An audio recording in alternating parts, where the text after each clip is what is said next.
messieurs, bonsoir et bienvenue à cette session d'information, mais avant tout, le sommaire. Intense activité du chef de l'État le vendredi 16 avril à Brazzaville, la Verte, après avoir participé aux côtés d'autres chefs d'État et de gouvernement à l'investiture de son homologue Denis Sassou Nguesso. Félix Tshisekedi a reçu la présidente éthiopienne, Madame Work Zewde. Il a été déchu de ses fonctions de gouverneur de la province de l'Ituri. Jean Bamanissa Saïdi sera avec nous depuis Bunia.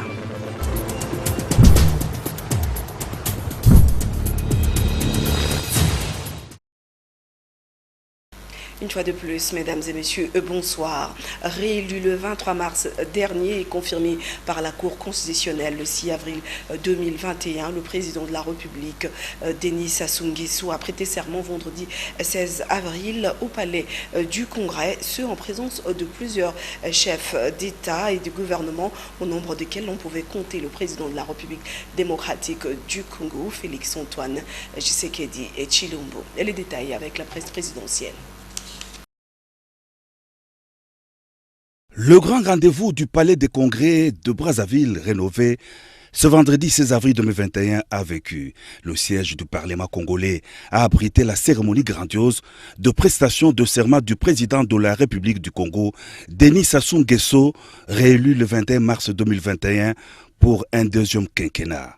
Tout a commencé à 11h. À l'arrivée du chef de l'État congolais, après les honneurs militaires, il s'installe aux côtés de son épouse, Antoinette Sassou, dans les halls du palais des congrès où le couple présidentiel accueille les hôtes de marque. Président en exercice de l'Union africaine Félix-Antoine Tshisekedi Tshilombo et ses pairs chefs d'État africains ont répondu à l'invitation de leur homologue congolais. En compagnie de la première dame Denise Nyakeru Tshisekedi, le chef de l'État a salué le président réélu et la première dame de Congo-Brazzaville. Le geste a été posé tour à tour par tous les chefs d'État, une vingtaine au total, qui ont rehaussé de leur présence la cérémonie d'investiture. Il s'en est suivi l'ouverture de l'audience solennelle de la Cour constitutionnelle dans la grande salle des congrès.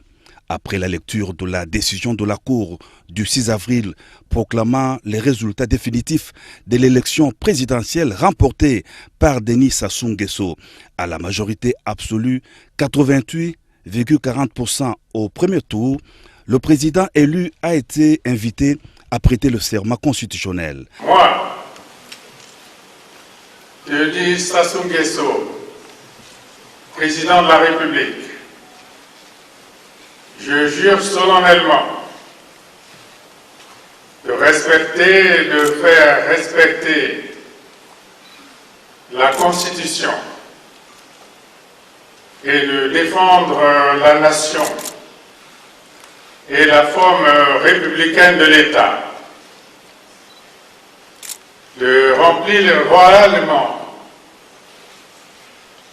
les hautes fonctions que la nation et le peuple m'ont confié.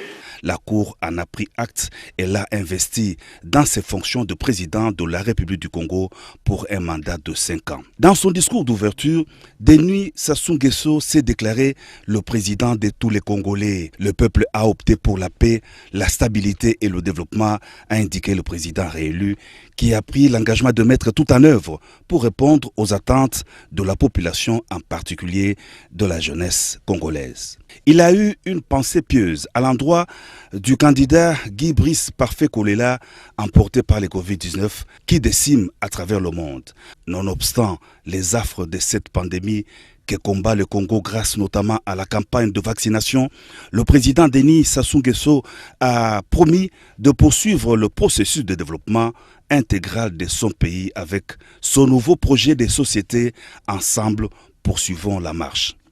Ces projets d'un État protecteur qui, dans la foulée, consolide la paix et l'unité nationale, la lutte contre la pauvreté et toutes les antivaleurs, la relance économique et qui donne la priorité à l'agriculture moderne, mécanisée pour l'indépendance alimentaire, à l'éducation, à la santé pour tous et à l'habitat. L'accent a été aussi mis sur l'environnement avec la révalorisation du bassin du Congo. La cérémonie d'investiture s'est terminée par une parade militaire ponctuée des 21 coups de canon.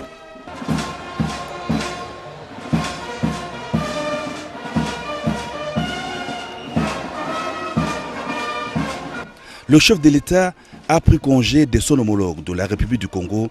10 minutes ont suffi pour la traversée du couple présidentiel à bord du navire Le Majestic du beach de Brazzaville vers Kinshasa, capitale de la RDC. En marge de la cérémonie d'investiture du président du Congo à Brazzaville, Félix Antoine Tshisekedi Tshilombo a reçu en audience la présidente éthiopienne Sahle-Work Zewde. Rien n'a filtré de ces échanges. Une fois de plus, la presse présidentielle. Une rencontre a signalé en marge de la cérémonie d'investiture du président de la République du Congo, le chef de l'État, président des exercices de l'Union africaine, Félix Antoine Tshisekedi Tshilombo, a eu des entretiens avec la présidente de la République démocratique fédérale d'Éthiopie, Sahle-Work Zewde. Elle s'est abstenue de grandes déclarations au sortir de cette entrevue, si ce n'est que de souligner que quelques dossiers concernant l'organisation panafricaine ont été évoqués au cours de leurs échanges. Nous avons nos relations bilatérales, des dossiers qui concernent l'Éthiopie, qui sont entre les mains du président de la Commission. Donc on a fait un point de ces situations-là et je suis venu, comme je l'ai fait à Kinshasa, pour le soutenir dans ses efforts. La République démocratique fédérale d'Éthiopie est le pays hôte de l'Union africaine. Addis Abeba abrite le siège de l'organisation panafricaine. Restons dans le même chapitre et j'ouvre la citation. Chaque Congolais est libre de critiquer le travail de la MONUSCO si cette dernière ne remplit pas son rôle et de demander au gouvernement notre départ. Tout cela doit se faire d'une façon pacifique. Fin des citations. Ce sont là les propos de Binta Keïta, représentante spéciale du secrétaire général de l'ONU en RDC, au cours d'une conférence de presse qu'elle a animée à Béni la fois dernière. Sylvie Fortuné-Mboula. Pendant que la région fait face aux manifestations de groupes et mouvements citoyens pour exiger le départ de la MONUSCO à Goma, Béni, Butembo, la représentante spéciale du secrétaire général de l'ONU en RDC, Bintou Keïta, a séjourné à Béni du mercredi 14 au jeudi 15 avril 2021. Au cours de cette visite, elle a tenu une conférence de presse au quartier général de la MONUSCO à Béni dans le Nord Kivu. Devant la presse, la chef de la MONUSCO a reconnu que les forces de sécurité nationale de la MONUSCO ne sont pas parvenues à faire cesser les massacres, en particulier ceux perpétrés par les ADF. Mais la solution n'est pas de s'attaquer à nous, aux humanitaires et aux institutions nationales. Chaque Congolais est libre de critiquer la MONUSCO, a-t-elle renchéri. D'estimer que cette dernière ne remplit pas son rôle et de demander au gouvernement notre départ. Tout cela à condition de le faire de manière pacifique. Bintou Keïta est également revenu sur la guerre psychologique à travers les rumeurs. Je cite, « Si une guerre asymétrique se joue avec les ADF, une guerre psychologique est aussi en cours avec pour arme les intox, les mensonges et les calomnies diffusés sur les médias sociaux pour faire douter la population et l'identité du véritable ennemi ». Fin de citation. Elle a aussi salué l'initiative parlementaire de créer une commission d'enquête sur la situation d'insécurité dans la partie est de la République démocratique du Congo. Bintou Keïta a tenu à rassurer que ceux qui souhaitent voir la MONUSCO partir, que celle-ci ne s'est jamais accrochée et qu'elle travaillait sur une stratégie de sortie de transition pour que les autorités congolaises travaillent avec leurs responsabilités. Bintou Keïta a annoncé que les militaires de la MONUSCO vont déployer 4 unités mobiles plus réactives, plus rapides et plus flexibles qui leur permettront de soutenir les opérations de l'armée congolaise. Il faut dire que la principale mission de la MONUSCO en RDC est la protection de populations civiles.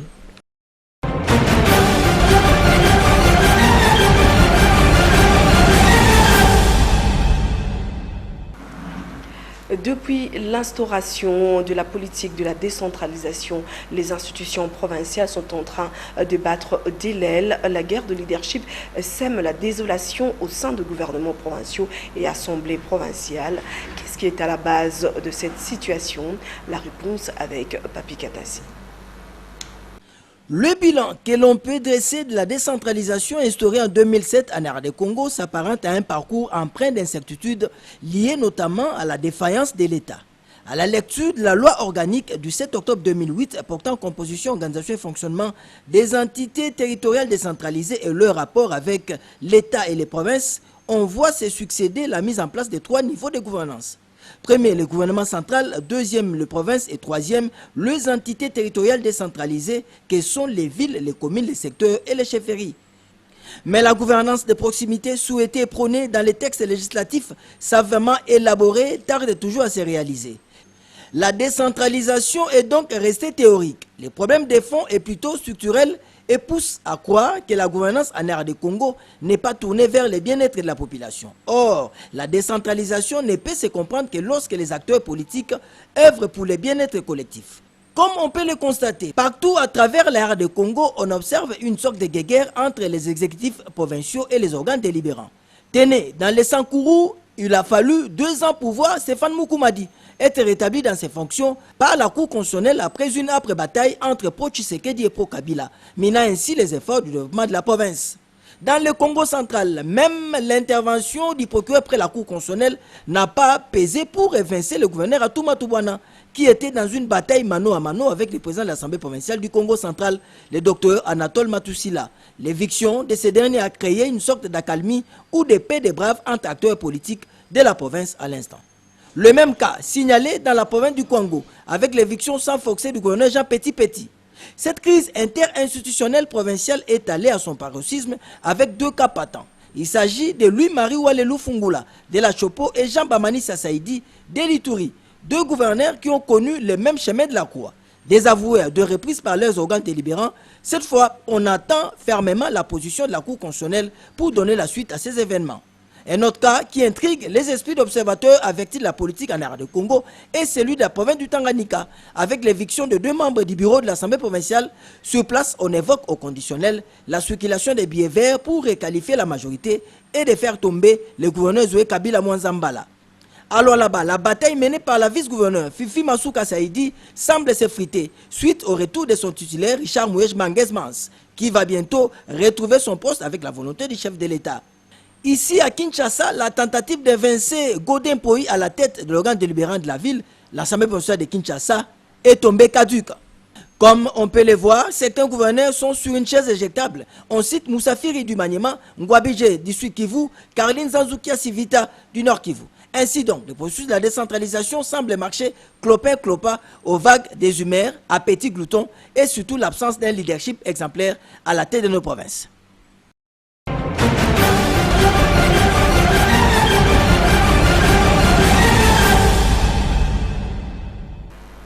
Voilà, mesdames et messieurs, à présent, nous allons nous entretenir avec l'ancien gouverneur de l'Ituri, M. Jean Bamanissa. Bonsoir. Comment avez-vous accueilli la motion de défiance vous adressée par l'Assemblée provinciale? Écoutez, d'abord, c'est vrai que nous avons été surpris. Je pense que les relations avec l'Assemblée provinciale étaient bonnes jusque-là, depuis la première motion. Et nous avons eu plusieurs séances et nous avons été surpris de recevoir cette motion et de voir aussi encore la promptitude et l'accélération de son examen et son adoption. Et pourquoi n'avez-vous pas répondu présent à l'invitation que vous a adressée l'Assemblée provinciale?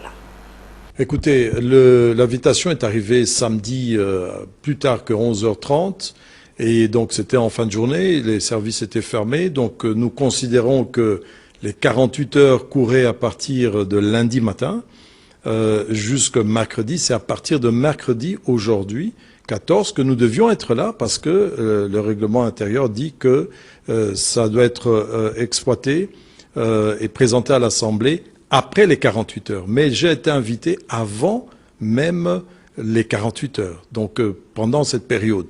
Donc nous n'avons pas eu le temps matériel de pouvoir répondre puisqu'il fallait réunir tous les membres du gouvernement et aussi que la date d'hier, mardi, était une date qui n'est pas conforme au texte. À présent que vous êtes déchu, pouvez-vous nous dire comment sera gérée la province?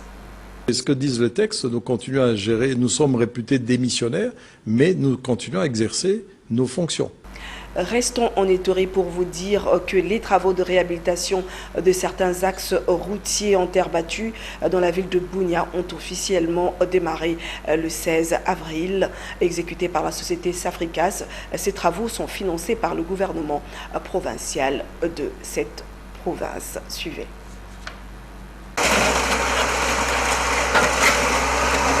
Aux commandes d'un bulldozer, les ministres Ucherchan Boulea, au nom du gouverneur Bamanissa, lancé les travaux de réhabilitation de certaines artères de la ville de Bunia. Parmi les axes concernés figure notamment la Rimena vers le bureau de l'Assemblée provinciale, celle qui s'étale du rond-point També à la prison centrale et bien d'autres. Objectif, rendre la circulation davantage fluide. Là, nous avons pris un programme d'abord de 20 km à réhabiliter, mais par lot de 5 km.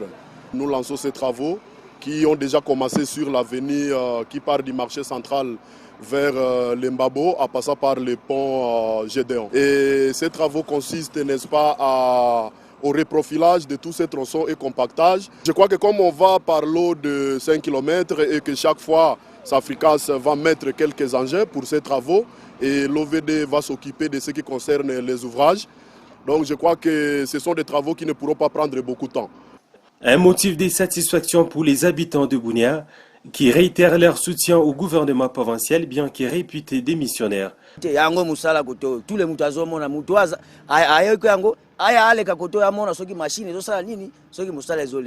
yango kuti nazaki koleka kaka na kujija gouvernement auto la sem sala donc c'est musala zo salem akoso babongisi nzela basali tout kuna soki bitumba isili tout ekozala nango bien. Hormis ces accès routiers, les ponts Sodérou reliant les sous-quartiers Bugo marché central sera également réhabilité.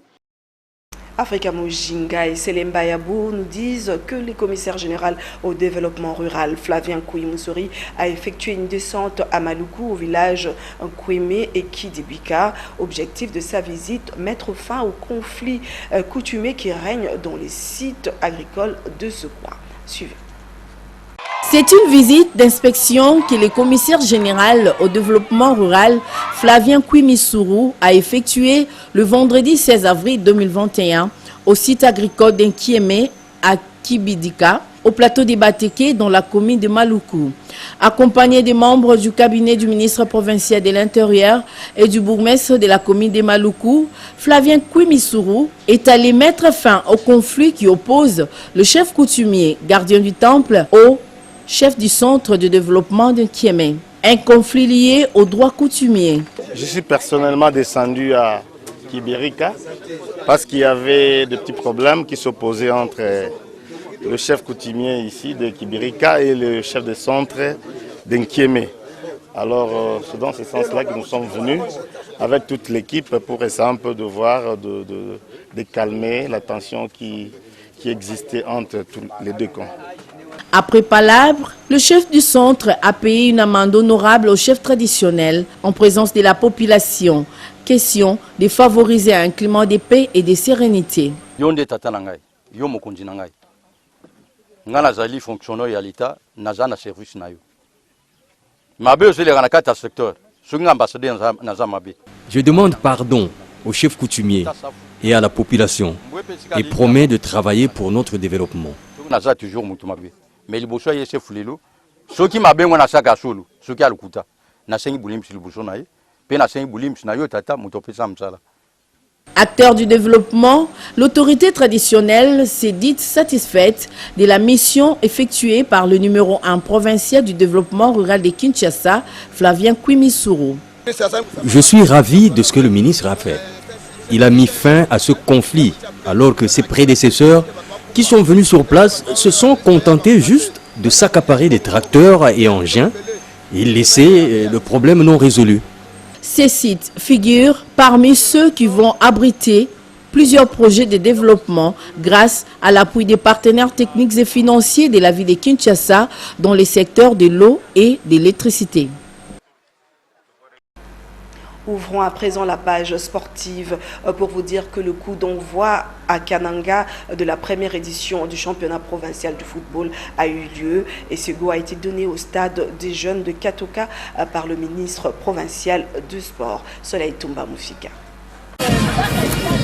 C'est par ce défilé que le championnat provincial de football féminin commence au Kasaï central. C'est au stade des jeunes de Katoka où tout se déroule. Voilà les coups d'envoi donnés par le ministre provincial du sport et loisirs pour démarrer cette compétition qui fait participer 6 équipes venues de Chikapa, Kazumba et Kananga.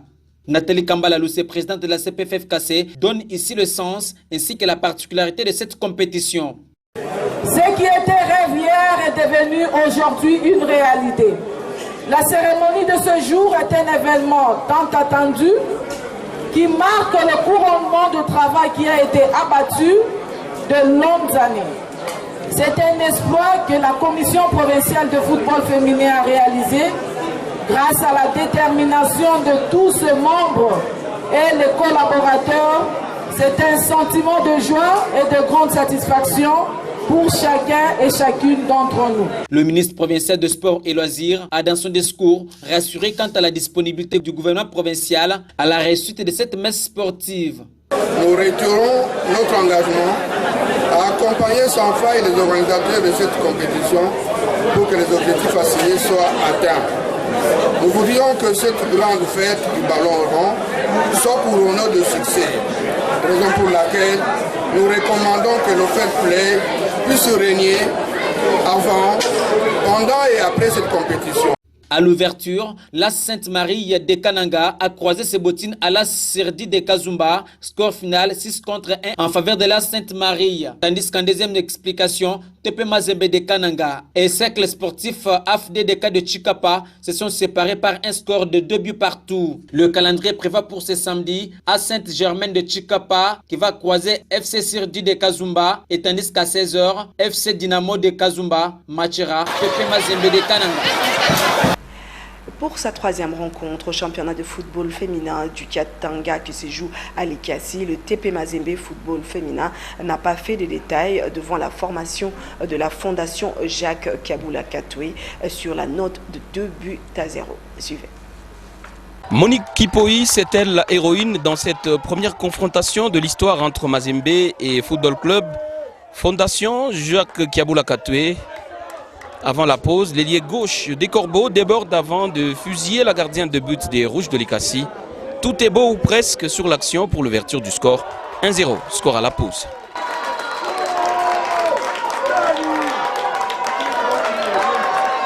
À la 56e minute, encore elle, Monique Kipoi va s'illustrer, mais cette fois pour une passe en retrait. Emeraude de Mawanda a bien suivi l'action et l'intérieur du pied est suffisant pour corser l'addition 2-0.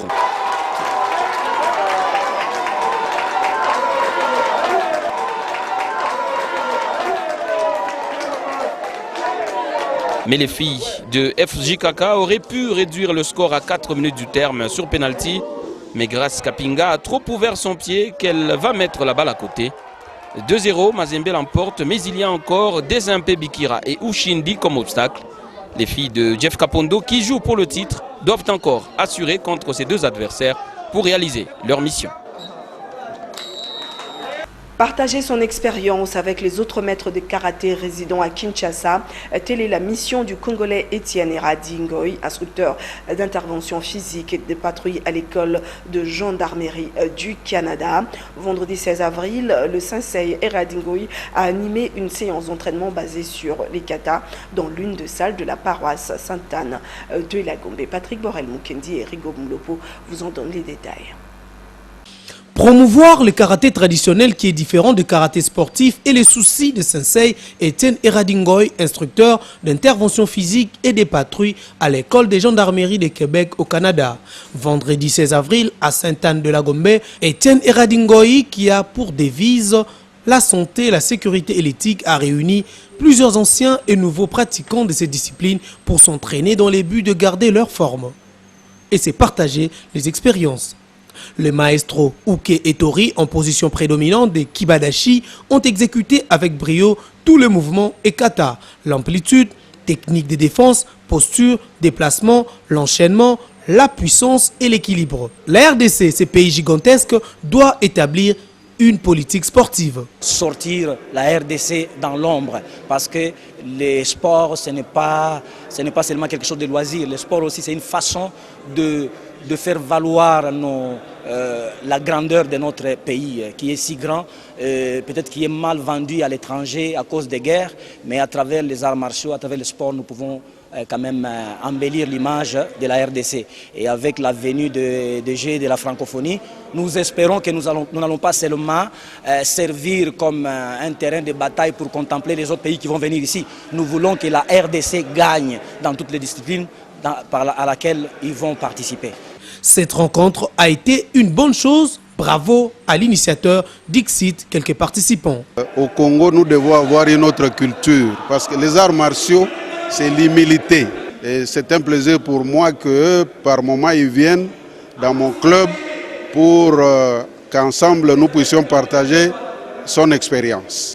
Sensei Etienne Eradi Ngoy veut que l'Air de Congo, pays hôte, gagne beaucoup de médailles durant la 9e édition des Jeux de la francophonie prévue au mois d'août 2022 en Air de Congo. Et il ne ferme pas la porte pour apporter son savoir-faire dans ces domaines. À présent, l'actualité africaine en condensé avec nos confrères de la Voix de l'Amérique.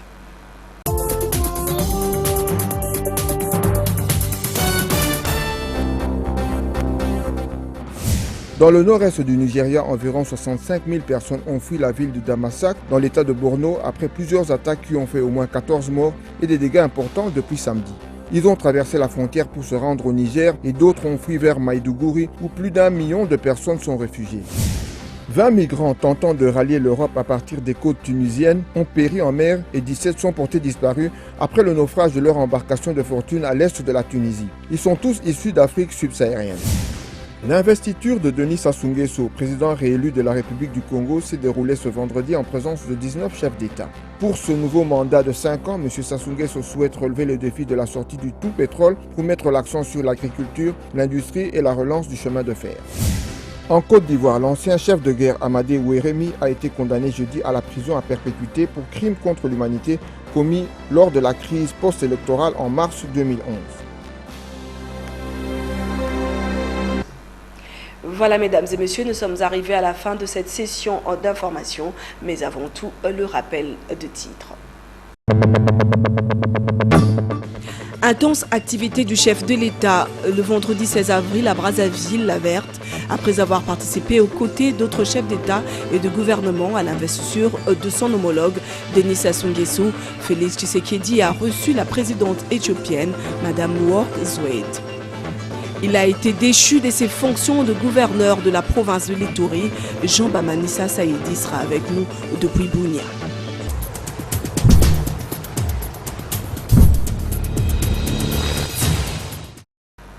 Fin de ce journal. Merci à vous de l'avoir suivi. Je vous retrouve demain soir pour l'édition dominicale.